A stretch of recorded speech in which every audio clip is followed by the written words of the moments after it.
It's what we wish we knew when we were 22. Welcome to No Dumb Questions, the your favorite podcast about money, the one that really digs into financial literacy, along with Doug Flynn. I'm Connell McShane, and want to be clear, it's what we wish we knew, Doug, about money when we were 22. Because if we started on a list of everything we wish we knew when we were 22, we'd probably have like a 24-hour podcast or something like that, right? Definitely, definitely. And most of the time people learn this the hard way. So perhaps we can cut out some of that hard learning and pick up a few things that they can put into action right away. I would dive in with this is that even though in the year 2024, it might not be as big of a deal to be a millionaire as it was years and years ago, right?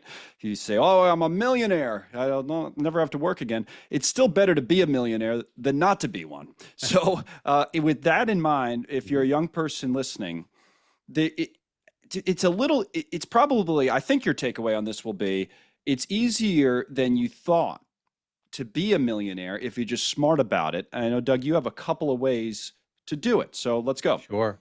Yeah, the formula is pretty simple. It's time plus money equals your goal. And the more time you have, the less money you need to get there. And so that's why starting in your 20s is so important. I know it's hard. There's a lot of other things we'd like to do, but something as simple as, let's say you're 20, 22 years old and you put away $5,000 per year for just 10 years. Hmm. And you never put another dollar away for the rest of your life. So just a 10-year run for 5,000 a year, 22 to 31 years old, at just 8% compounded. By the time you hit 67, which is the retirement age for people now, that's $1 million. Now, contrast that with someone who, let's say, they're going to party in their 20s and say, "I'll come back around to it," and they start 10 years later. So they Right. start at 32 instead of 22. Well, they'd have to put away that $5,000 for the entire time, a whole 36 years from when they start all the way up until 67, just to get to that same $1 million. So that power of starting early, even if you don't continue. Now, of course, if you continue the whole way through, it's many millions, but either of those will get you to $1 million. And you certainly want to, as you say, have $1 million rather than not have a million Yeah, dollars. so a couple of things there. So number one, like I said at the start, it's a little easier than you think. It's not as overwhelming as it sounds, but that value of starting early can't be kind of emphasized enough, because you use the word compounded, and Right. that's the thing. The time that you put in, it's not like you got to put away, a huge percentage of your salary, just a little bit. But if you No, start early and do it every year, because to your point, well, who would want to stop at 32? Because now you'll probably exactly. theoretically have a little bit more money to save. But again, it doesn't have to be a lot. It just has to be consistent, right? It's just something. You have to do something. The hardest step to take is that first one and just do something. And that does become positively addicting. As you save and it compounds and you see it grow, that's the money you make while you sleep. The You kind can of only addictions we want to have. exactly, as opposed to all the other kinds, which are usually not positive. And so the power of that is really important. And just getting started and doing something as little as it is, it builds the good habits, and it's easier to take the next step once you take that first one. It's harder to come back around in a couple of years and say, now I got to play catch up and put away a lot more money if I could just do a little bit when I began. And every year you delay, it's going to cost you a little bit more. So the key is just get started, do something, and everyone's looking for that big hit. They want to find that thing that's going to turn $1 million overnight on a small amount of money. This is not that. That's fun, and maybe that works, but 99 times out of 100, it's not going to work, or even more. This is more of a surefire way to do it. Put something small away, let it go every month, compounded. That's what gets you to your goal. A lot of people are going to start off at that age, a job, and it's going to be a full-time job, and they'll get a salary, they'll get benefits, and there's certain benefits that come along with that, including, retirement savings. Usually, if you're working in the private sector, it's going to be a 401k plan. And I think a lot of, recent grads or young people will hear older people or just financial people like you saying, all right, max it out, max it out. Okay, but what does that mean? And it kind of plays into exactly what we were talking about in terms of starting early and having that retirement savings that you never see. It's away in an account. You get an email once a month and they give you what your balance is, but it's there. And again, the idea of a 401k and maximizing what you can get out of a 401k or another retirement plan, how Yeah. important is that? I think it's really important. First of all, nearly all retirement plans, 401ks, have some element of a match if you put Right. some amount of money away. So the thing that you have to do is by signing up, if you don't sign up, you're not taking advantage of the free money that's being given to you. So usually the most typical match is you put away 6% of your salary and they'll match 50 cents on the dollar. So you have immediate 50% return on that money. And that's a great place to begin. Put that money in right away off your paycheck, even if you never change the percentage. As you theoretically get raises, that amount that you save will get more and more. Ideally, you want to bump it up, but maxing it out is great. But usually in your 20s, I would just recommend doing the free money, taking the free money, doing the Yes. match, getting that going, and letting that Because the work. maxing can be overwhelming because the max limits, you can Google it and see what it is. It Sure, changes, goes up a little bit every year. And when you get to a certain point, probably does make sense to try to max it out, maybe, right? it But does. early on, it probably seems overwhelming to someone say, oh man, I got to pay my rent. I can't put that much in. Exactly. And if you try to do too much and then you can't do it, the human reaction is to just shut it back down.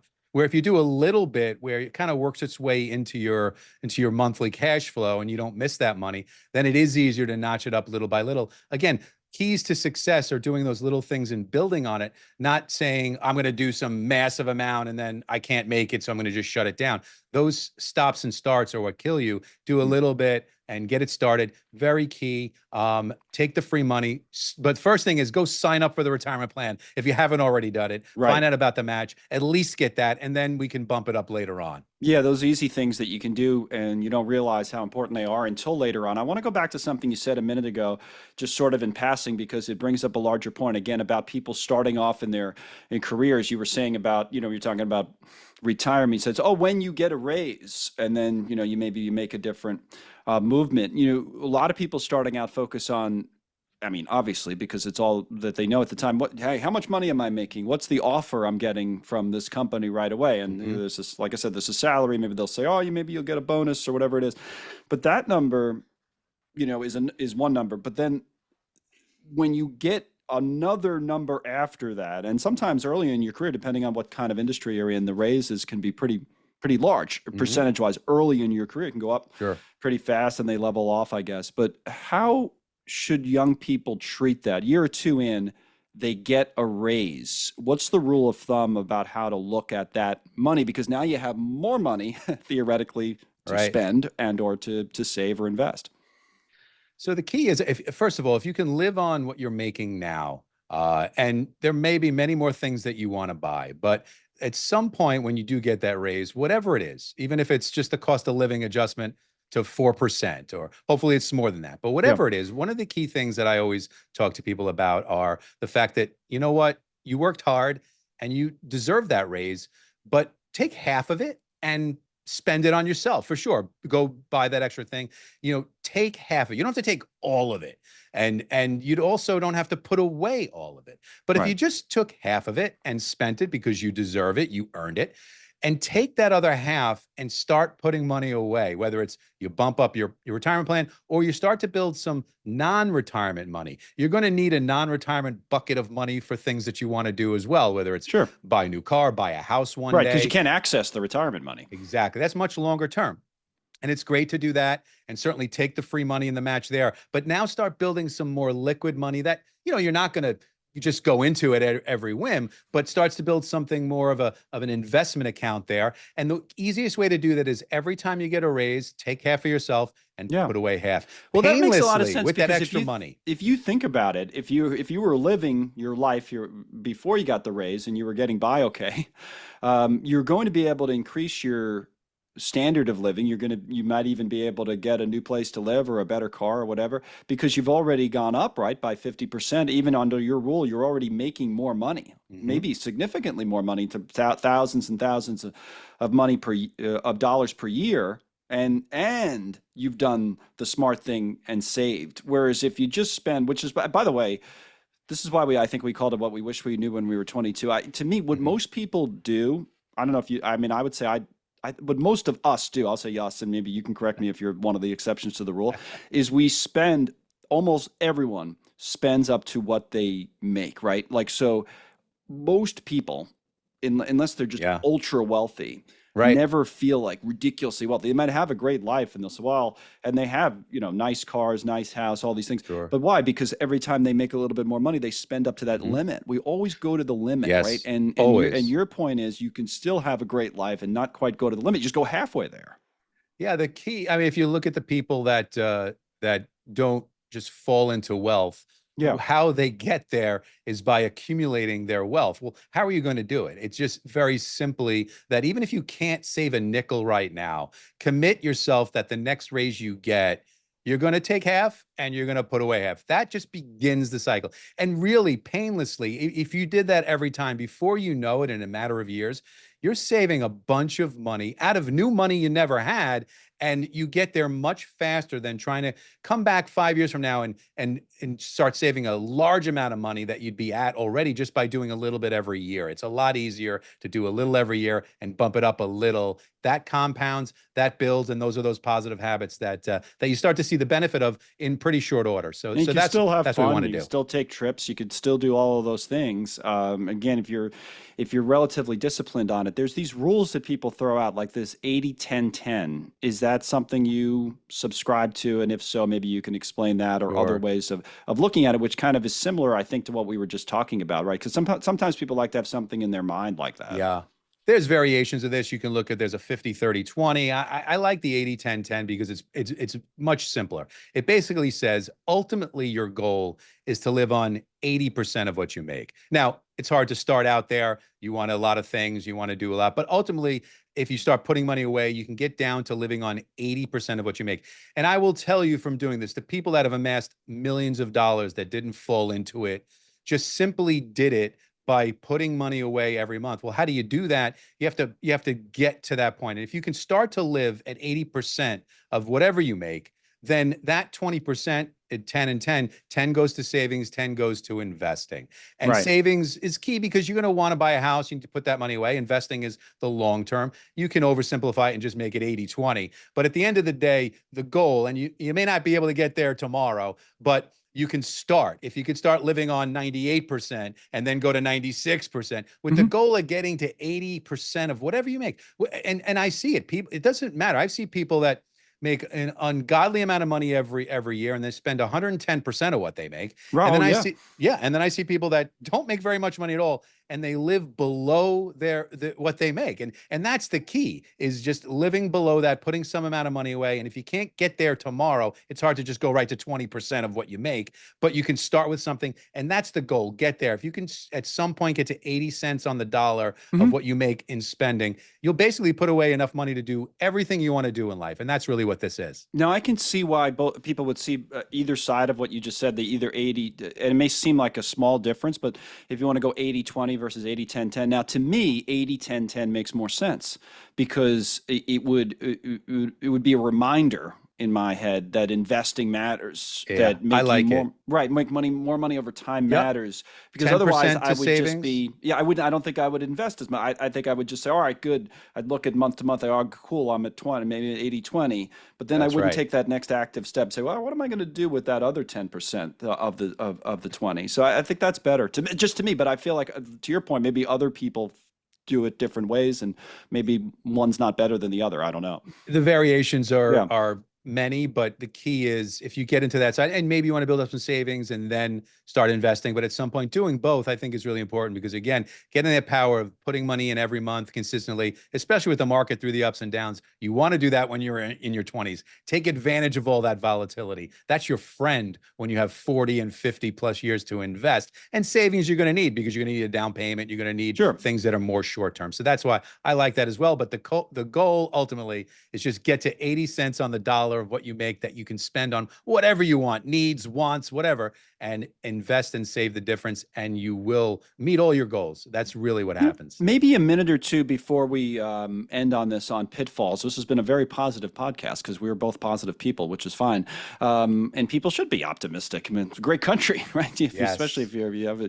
if you're employed and you're able to save money, that's an optimistic thing to think And about. Connell, if you're in your 20s, you have your whole Oh, investing life ahead of you, and you have the chance to make these small mistakes that don't come back later on when you right. have big money. So learn now, do those things, take those chances, but be smart about it. Use these best practices that many people before have made the mistake of not doing, and other people have used very successfully, and you bring the odds into your favor to doing really, really well when you have that time. And when I say pitfalls, I don't necessarily mean things that go wrong, but in your head, when you start investing, there are things that can happen that can kind of uh, throw you off, and they both, I think, is how you look at it, could be problems. In other words, you go in, you invest in, and all in the market. I was talking to my daughter about this when she started looking at saving money, and you look at the market going up and down every day. So, well, here it goes, S&P, it's up, and then you're saying, "Oh, this is great. I'm doing great." And then the other side of it is obviously you put money in,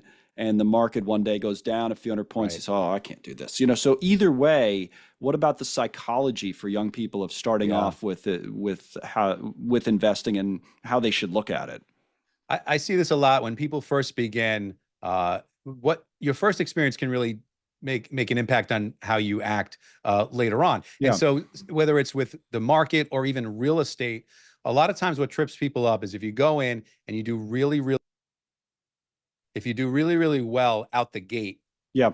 then you think, oh, this is easy. I got this figured out. Next thing I do, I'm going to double down. I'm going to put even more money. Or that one works. And then with real estate, sometimes they leverage. One property I did really well with. Next thing you know, they have five that they're mortgaged on.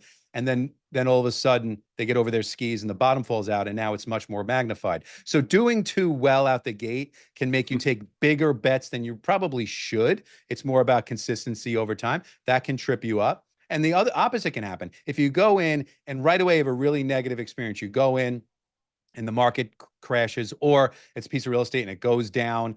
You think, all right, this system's rigged. I can't figure this out. I'm not going to play around with the market. I'm just going to do something much more conservatively. And when you have the time on your side, that's also something you don't want to do. You want to use the time in the market over the long haul. So how you do that, it's better to have a more even experience. And so how you do that is you just use more traditional assets. You use, stocks and bonds and mutual funds and Hmm. things like ETFs, things like that are more consistent. They're not going to turn it into $1 million overnight, but they're also likely not going to crater into $0 overnight as well. So those are easy ways also to add consistently to those types of investments and begin more simply with those. Everyone tries to go out for these really esoteric, crazy things, long shots, Right. and it often doesn't work out. So start with the simple. Then once you got that down, then for sure you should go and explore these other things.